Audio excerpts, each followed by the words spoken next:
Чувството в момента на обработката на лицето е много приятно, отпускащо, релаксиращо.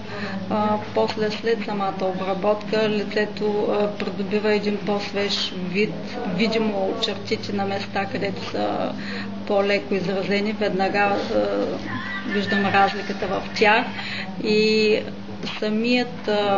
самата кожа чувствам леко опъната и като че ли обновена, нали? Не само като чувство, а иначе в погледалото по принцип, като се види човек, се намира разликата, особено при хора, които, нали, редовно са посещавали козметичните салони. Това процедурата, мога да ви кажа, че някъде някъде, значи това е само от една процедура. Да речем продължение на един месец, това значи 2 пъти в седмицата, аз ще добия вид, който не съм и мечтала.